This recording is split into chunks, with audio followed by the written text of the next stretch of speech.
ഈ B J പിയിലെത്തി കുറച്ച് നാളുകൾക്കുള്ളിൽ തന്നെ ബി ജെ പിയുടെ മുഖമായി മാറാൻ ഷോൺ ജോർജിന് കഴിഞ്ഞിട്ടുണ്ട്. പ്രത്യേകിച്ച് ക്രൈസ്തവർക്കിടയിൽ വലിയ സ്വാധീനം ഉണ്ടാക്കാൻ അദ്ദേഹത്തിന് കഴിഞ്ഞു. മുനമ്പം വിഷയവുമായാലും അതോടൊപ്പം തന്നെ ഈ മുഖ്യമന്ത്രിയുടെ മകളുമായി ബന്ധപ്പെട്ട കേസുകളിലായാലും ഒരു യുവാക്കൾക്കിടയിലെങ്കിലും വലിയ രീതിയിൽ സ്വാധീനം ഉറപ്പിക്കാൻ ഷോൺ ജോർജിന് കഴിഞ്ഞല്ലോ. അദ്ദേഹത്തിൻ്റെ ഭാവി എന്താണ്?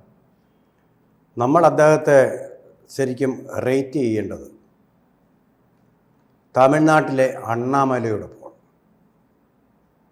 വെറും പ്രസ്താവനകളും പത്രസമ്മേളനങ്ങളും അല്ല, CPM-നെതിരെ അവരെ പ്രതിരോധത്തിലാക്കുന്ന കേസുകളൊക്കെ പഴ്സ്യൂ ചെയ്യുകയാണ് ചെയ്യുന്നത്. നിരന്തരമായ ഇടവേളകളില്ലാത്ത തരത്തിലുള്ള പിന്തുടരലുകൾ അത് നടത്തുന്ന കേരളത്തിലെ ഒരേ ഒരു BJPയുടെ യുവ തുർക്കിയാണ് ഷോൺ ജോർജ്. ഞാൻ ഇദ്ദേഹത്തിൻ്റെ മുഖസ്തുതി പറയുകയല്ല, ഇത്രയും ആത്മാർത്ഥതയോടെ BJPക്ക് വേണ്ടി കേരളത്തിൽ പ്രവർത്തിക്കുന്ന മറ്റൊരു നേതാവിനെ ഞാൻ കണ്ടിട്ടില്ല.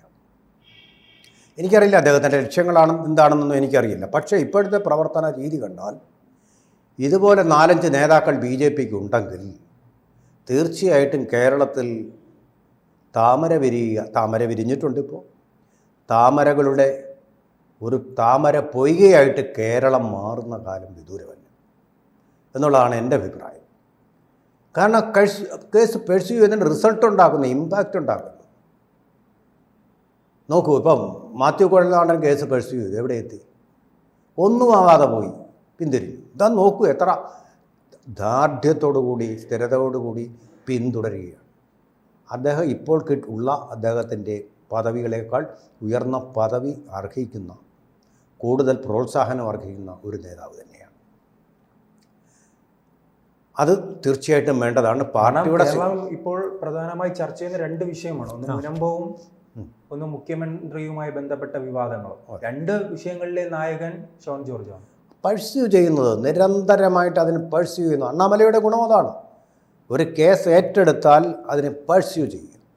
ഇപ്പോൾ തന്നെ പറഞ്ഞിരിക്കുന്നു, താൻ ചെരുപ്പിടണമെങ്കിൽ വാറുള്ള 2 ചെരുപ്പ് അഴിച്ചു വെച്ചുകൊണ്ടായി ഈ IPS ഉദ്യോഗസ്ഥൻ പറയുന്നത്. ഈ ചെരുപ്പ് ഞാൻ ഇനി കാലിലിടണമെങ്കിൽ ഞാൻ സ്റ്റാലിൻ കസേരയിൽ നിന്ന് പുറത്താവണം എന്നാണ് അദ്ദേഹം പറയുന്നത്. സെൻറ്റ് ജോർജ് ഫോർട്ടിൽ നിന്ന് MK സ്റ്റാലിനെ പുറത്താക്കിയ ശേഷമേ ഞാൻ കാലിൽ ചെരുപ്പിടൂ. അതുവരെ നഗ്നപാതനായി ഈ തമിഴിൻ്റെ ചുട്ടുപഴുത്ത മണ്ണിലൂടെ നടക്കും. അത് ശപഥം അതുപോലെ പിന്തുടരുകയാണ്. കരുണാനിധി കുടുംബത്തിൻ്റെ 700 കോടിയിലേറെ രൂപയുടെ അഴിമതി കഥകൾ തമിഴകത്ത് മുഴുവൻ പാട്ടാക്കി കരുണാനിധി കുടുംബത്തെ നാറ്റിച്ചു. വേറൊരു BJP നേതാവിനും കഴിയാത്ത കാര്യം. 7% വോട്ട് BJPക്ക് കഴിഞ്ഞ തെരഞ്ഞെടുപ്പിൽ നേടിക്കൊടുത്തു. കമലഹാസൻ എന്ന് പറയുന്ന സൂപ്പർ സ്റ്റാറിന് പോലും കഴിയാത്ത കാര്യം. താരതമ്യം ചെയ്യാൻ പറ്റുന്നത് നാം തമിഴർന്ന കക്ഷിയാണ്, അല്ലേ? അവർക്കും അത്രയും തന്നെ, ആ കക്ഷിക്കും അത്രയും തന്നെ ഒരു ശതമാനം ഉണ്ടാക്കാൻ കഴിയും. പക്ഷേ BJPയെ സംബന്ധിച്ചിടത്തോളം അഡ്വേഴ്സ് ആയിട്ടുള്ള ഒരു ഇക്കോസിസ്റ്റമാണ് തമിഴ്നാട്ടിൽ ഉണ്ടാക്കപ്പെട്ടിരിക്കുന്നത്.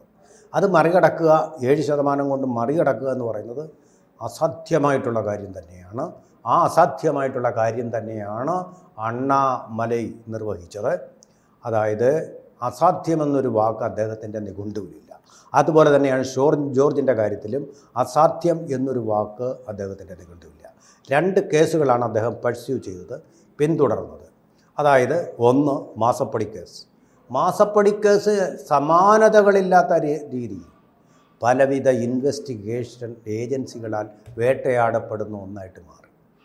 അതിലിപ്പോൾ ഒരു സ്റ്റേ വാങ്ങിച്ച് CMRLൻ്റെ ഉടമയും മുഖ്യമന്ത്രിയുടെ മകളുമെല്ലാം തേരാപ്പാര pillar to post and post to pillar എന്നും പറഞ്ഞ് ഇംഗ്ലീഷിലൊരു പ്രയോഗം പോലെ കോടതികളിൽ നിന്ന് കോടതികളിലേക്ക് ഓടി തളർന്നുകൊണ്ടിരിക്കുക.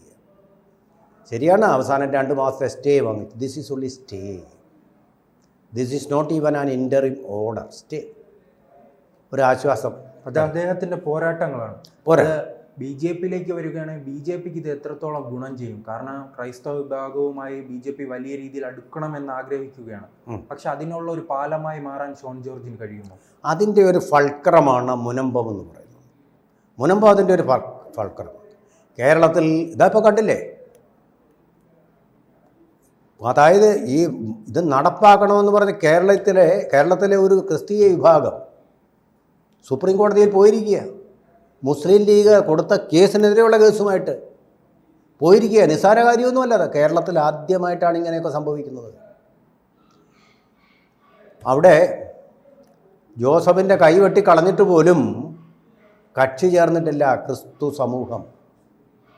പക്ഷേ ഇപ്പോൾ അവർ ഉണർന്നെണീറ്റിരിക്കുന്നു. കാരണം അവരുടെ നിലനിൽപ്പിൻ്റെ പ്രശ്നമായിട്ട് മാറിയിരിക്കുന്നു മുനമ്പം എന്ന് പറയുന്ന ഒരു, ശരിക്കും പറഞ്ഞു കഴിഞ്ഞാൽ സുനഹദോസ്, പേരൂർ സുനഹദോസ് എന്നൊക്കെ പറയുന്ന പോലെ കേരളത്തിലെ ക്രിസ്തീയ ചരിത്രത്തിലെ ഒരു നിർണായകമായിട്ടുള്ള വഴിത്തിരിവിന്, ടേണിംഗ് പോയിന്റ്, വഴിതിരിക്കുന്ന ഒരു സംഭവമാണ് മുനമ്പം സംഭവം എന്ന് ചരിത്രത്തിൽ നോക്കിക്കോളൂ, നാളെ രേഖപ്പെടുത്തും. ഇതിൽ ഒരു വോട്ട് ബാങ്ക് രാഷ്ട്രീയത്തിലേക്ക് കടന്നൊരു വിജയത്തിലേക്ക് എത്തുവാൻ ഷോൺ ജോർജിന് കഴിയുമോ? അത് ഷോൺ ജോർജ് ഒറ്റയ്ക്ക് വിചാരിച്ചാൽ കഴിയില്ലല്ലോ. അദ്ദേഹം പഴ്സ്യൂ ചെയ്ത 2 കേസുകളും അതിൻ്റെ ഫലപ്രാപ്തിയിൽ അദ്ദേഹം എത്തിച്ചിട്ടുണ്ട്. ഫലപ്രാപ്തി എന്ന് ഞാൻ പറയുമ്പോൾ അതുകൊണ്ട് അസ്വസ്ഥത ഉണ്ടാക്കാൻ കഴിഞ്ഞിട്ടുണ്ട് പിണറായി വിജയൻ്റെ കുടുംബത്തിനും, അതുപോലെ തന്നെ വീണ വിജയൻ്റെ കുടുംബത്തിനും, CPM-നും, അതുപോലെ LDF-നകത്തൊരു വിവാദമാക്കാൻ വേണ്ടി പോലും കഴിഞ്ഞിട്ടുണ്ട്. രാഷ്ട്രീയത്തിലെ ഈ നവാഗതനാണിതൊക്കെ ചെയ്തിരിക്കുന്നത്. സ്റ്റാൽവർട്ടുകളെ, വളരെ വർഷങ്ങളിലെ മെയ് വഴക്കമുള്ള നേതാക്കന്മാരെക്കാളൊക്കെ മികച്ച പ്രകടനമാണ് ഈ ന്യൂജൻ ഐക്കോൺ എന്ന് പറയുന്ന ഷോൺ ജോർജ് കാണിച്ചിരിക്കുന്നു എന്നുള്ള കാര്യം ഇദ്ദേഹത്തിൽ നിന്ന് ഞാൻ നേരത്തെ പരിചയപ്പെട്ട ഇദ്ദേഹത്തിൽ നിന്നും ഇത്രയൊന്നും ഞാൻ പ്രതീക്ഷിച്ചിരുന്നില്ല. PC ജോർജിൻ്റെ മകനായതുകൊണ്ട് അതിൻ്റെ നിഴലിൽ കിട്ടുന്ന ഒരു വെളിച്ചം അല്ലെങ്കിൽ ശോഭ എന്ന് മാത്രമേ വിചാരിച്ചുള്ളൂ. ഇതങ്ങനല്ല. PC ജോർജിന് പോലും കഴിയാത്ത കാര്യങ്ങളാണ് നേടിക്കൊണ്ടിരിക്കുന്നത്. PC ജോർജ് ആകപ്പാടെ നിയമസഭയുടെ തലത്തിൽ നിന്ന് അഴിമതി ആരോപണം, ഈ പാലാഴി ടയേഴ്സിൻ്റെ കാര്യമൊക്കെ അറിയും, അത് തെളിയിക്കാനോ ഒന്നും അദ്ദേഹത്തിന് കഴിഞ്ഞിട്ടില്ല.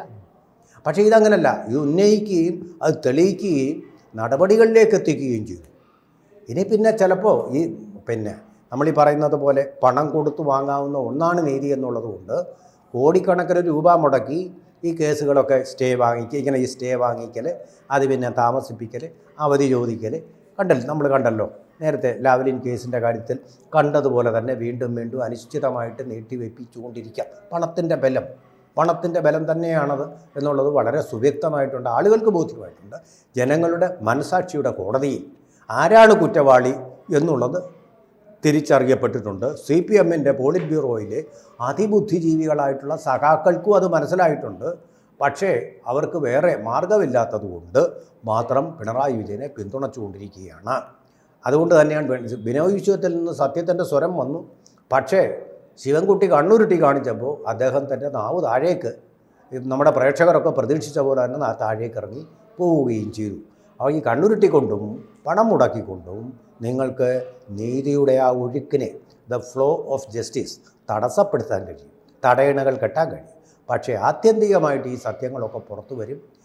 രാജാവ് നഗ്നനാണ് എന്നുള്ളത് ഇപ്പോൾ എല്ലാവർക്കും ബോധ്യം. സമയം മുമ്പ് സൂചിപ്പിച്ചതുപോലെ തന്നെ അണ്ണാമലയെ പോലെ വലിയ സ്വാധീനമുള്ള ഒരു നേതാവായിട്ടാണ് താരതമ്യം ചെയ്യുന്നത്. അപ്പോൾ അദ്ദേഹത്തിന് BJP കേരളത്തിൽ ഒരു സുപ്രധാന പദവി നൽകാനുള്ള സാധ്യത ഉണ്ടോ?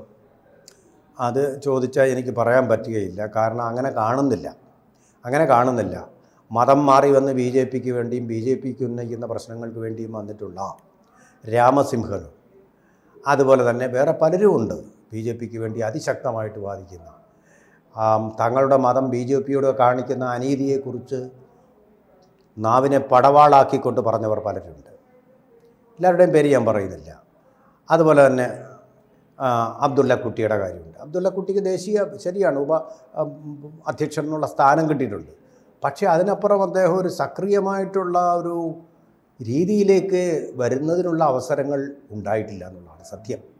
അപ്പോൾ ഇപ്പം ഷോൺ ജോർജിൻ്റെ കാര്യത്തിൽ എങ്ങനെ ആയിരിക്കും? ഇതിലിപ്പോൾ പാർലമെൻ്ററി വ്യാമോഹം വാങ്ങിച്ച ആൾക്കാരുണ്ടെങ്കിൽ ഇത്തിരി മോശമായിരിക്കും. പക്ഷേ BJP സ്ട്രാറ്റജിക്കലായിട്ട് നരേന്ദ്രമോദി ആണെങ്കിൽ ചെയ്യുക എന്താണെന്ന് വെച്ചാൽ, കേരളത്തിലെ സംസ്ഥാന പ്രസിഡന്റ് നരേന്ദ്രമോദി ആണെങ്കിൽ ഷോൺ ജോർജിന് മാന്യമായിട്ടുള്ളൊരു സ്ഥാനം കൊടുക്കും. വളരെ മാന്യമായിട്ടും സക്രിയമായിട്ടുള്ള സ്ഥാനം. അദ്ദേഹം അങ്ങനെയാണ് അമിത്ഷായെ കൊണ്ടുവന്നത്. ഹിന്ദുമതക്കാരനല്ല, ജൈനമതക്കാരനാണ് അദ്ദേഹം. അതുപോലെ തന്നെ ഇപ്പോൾ 3 പാർട്ടിയിൽ ഒരു ക്രൈസ്തവ മുഖം ഇല്ലല്ലോ. അതെ, ഉമ്മൻചാണ്ടി ഉണ്ടായിരുന്നു, അതെ, KM മാണി ഉണ്ടായിരുന്നു, അങ്ങനെ പല നേതാക്കളും ഉള്ളിടത്ത് ഇപ്പോൾ ഒരു ശൂന്യതയുണ്ട്. ആ വളർച്ച ആ സ്ഥലത്തേക്കായിരിക്കുമോ ഷോൺ ജോർജ് ഉദ്ദേശിക്കുന്നത്? ഷോൺ ജോർജിനെ കൊണ്ടുവരുന്നതുകൊണ്ട് കേരളത്തിലെ നായന്മാർക്കോ ഈഴവർക്കോ പ്രശ്നം ഉണ്ടാകുന്നതായിട്ട് എനിക്ക് തോന്നുന്നില്ല. കാരണം ഒരു പ്രശ്നവും ഉണ്ടാവില്ല. സഹകരിച്ച് പോകുന്ന ഒരു രീതിയാണ് ഈ സമുദായങ്ങൾ തമ്മിലുള്ളത്. പിന്നെ എന്തിനാണ് ഇദ്ദേഹത്തിന് ഒരു നല്ല സ്ഥാനം കൊടുക്കുന്നതിൽ ഇത്ര അമാന്തിക്കുന്നത്? പിന്നെ ചെറുപ്പക്കാരനാണ്, പ്രായക്കുറവെന്നുള്ളതായിരിക്കും, ഇന്നല്ലെങ്കിൽ നാളെ അത് കൊടുക്കേണ്ടി വരും എന്നുള്ളതാണ്. ഇപ്പോൾ നോക്കൂ, മോദിയുടെ തന്ത്രങ്ങൾ നോക്കൂ. മയൂർഭഞ്ചിൽ നിന്ന് ആദിവാസി ഗോത്രത്തിൽപ്പെട്ട ഒരാളെ നമ്മുടെ രാഷ്ട്രപതിയാക്കി കൊണ്ടുവരിക, അദ്ദേഹം അത് ചെയ്തു. ഇപ്പോൾ പറയുന്നുണ്ട് അമിത്ഷായെ ഏറ്റവും കഴിവുട്ട ആഭ്യന്തരമന്ത്രിയാക്കി അദ്ദേഹത്തെ വളർത്തിയെടുത്ത് കഴിഞ്ഞിരിക്കുന്നു. ഇത് രാജ്നാഥ് സിംഗ് പിന്നെ പ്രതിരോധ മന്ത്രി, വളരെ മുമ്പേ ഉള്ള മന്ത്രി തന്നെയാണ്, പരിചയമുള്ള ആൾ. അമിത്ഷാ അങ്ങനെയല്ലല്ലോ, എത്ര തിളക്കമാർന്ന വിജയമാണ് അദ്ദേഹം നക്സൽ ബാധിത അല്ലാത്ത ഒന്നായിട്ട് ഇന്ത്യയെ മാറ്റുക. അത് അദ്ദേഹം പറഞ്ഞതിന് മുമ്പ് തന്നെ വിജയിപ്പിച്ച് കഴിഞ്ഞിരിക്കുന്നു. എന്തൊരു വൈഭവമാണ് അദ്ദേഹം കാണിച്ചത്. പരം വൈഭവം എന്ന് പറയുന്ന ആ ഒരു സ്ഥിതിയിലേക്കാണ് അദ്ദേഹത്തിൻ്റെ കഴിവുകൾ പോകുന്നത്. അതുപോലെ ഷോൺ ജോർജിനെ അദ്ദേഹത്തിൻ്റെ പരം വൈഭവം എന്ന് പറയുന്ന ഈ അവസ്ഥയിലേക്ക് കൊണ്ടുപോവുകയാണ് BJP ചെയ്യേണ്ടത്. അതിനുള്ള എനർജി ഉണ്ട്, സബ്സ്റ്റൻസ് ഉണ്ട്, മെറ്റീരിയൽസ് ഉണ്ട്. കള്ളക്കഥകളല്ല, ശരിയായിട്ടുള്ള തെളിവുകളാണ്. അദ്ദേഹം പ്രവചിച്ച രീതിയിൽ തന്നെയാണ് ഇപ്പോൾ കേസ് പോയിക്കൊണ്ടിരിക്കുന്നത്. പിണറായി വിജയനും ഒക്കെ പുച്ഛിച്ച് തള്ളിയ ആ കേസുകൾ നോക്കൂ. ഇപ്പോൾ ഷോൺ ജോർജിൻ്റെ അജണ്ടയനുസരിച്ചാണ് നീങ്ങിക്കൊണ്ടിരിക്കുന്നത് എന്നുള്ളത് നമ്മൾ കാണുന്നുണ്ട്. അപ്പോൾ തീർച്ചയായിട്ടും BJPയുടെ ഒരു അസറ്റ് തന്നെയാണ് ഇതെന്നുള്ള കാര്യത്തിൽ സംശയമില്ല. അപ്പോൾ അത് പരമാവധി ഉപയോഗപ്പെടുത്താൻ, അദ്ദേഹത്തെ പ്രോത്സാഹിപ്പിക്കാനും കോൺഗ്രസ് പാർട്ടി കാണിക്കുന്ന പോലെ ശശി തരൂരിനെ പോലെ കഴിവുറ്റ ഒരാൾ വന്നപ്പോൾ പടലവിളക്കങ്ങൾ കൊണ്ടും മറ്റും അദ്ദേഹത്തെ സായുധമായിട്ട് നേരിടുന്ന ഒരവസ്ഥയിലേക്ക് ഒരിക്കലും BJP പോയിട്ടില്ല. അത് സന്തോഷപ്രദമാണ്. പക്ഷേ കൂടുതൽ അവസരങ്ങൾ അദ്ദേഹത്തിന് നൽകണം, കൂടുതൽ പ്രോത്സാഹനങ്ങൾ നൽകുക എന്നാണ്. നിങ്ങളുടെ പാർട്ടിയിൽ അഹിന്ദുക്കളായിട്ട് ഒരു ആളും പോലും വരാതിരുന്ന ഒരു കാലത്തിൽ നിന്ന് വളരെ വ്യത്യസ്തമായിട്ട് ഇപ്പോൾ ഒരുപാട് പേര് വരുന്നുണ്ട്. നിങ്ങളുടെ നയമാണ് ശരിയെന്ന് കൂട്ടമായിട്ട് തന്നെ അവർ പരസ്യമായിട്ട് പറയാൻ മടിക്കുന്നില്ല. അപ്പോൾ ഒരവസ്ഥയിൽ അതിൻ്റെ ഒരു പ്രതിനിധിക്ക് അദ്ദേഹത്തെ ഒരു തേരാളിയാക്കാൻ മടിക്കരുത്. കാരണം ഈ കുരുക്ഷേത്ര യുദ്ധത്തിൽ ആ ഒരു തേരാളിക്ക് നിങ്ങളെ ശരിയായ പാതയിലൂടെ, യുദ്ധവിജയത്തിൻ്റെ പാതയിലൂടെ നയിക്കാൻ തീർച്ചയായിട്ടും കഴിയും എന്നുള്ളതാണ് ഇതുവരെയുള്ള അനുഭവം വെച്ചിട്ട് എൻ്റെ ഒരു തോന്നൽ. കൂടുതൽ വാർത്തകളും വിശേഷങ്ങളും നിങ്ങളിലേക്ക് എത്താൻ ABC മലയാളം സബ്സ്ക്രൈബ് ചെയ്യുക, ബെൽ ബട്ടണും അമർത്തുക.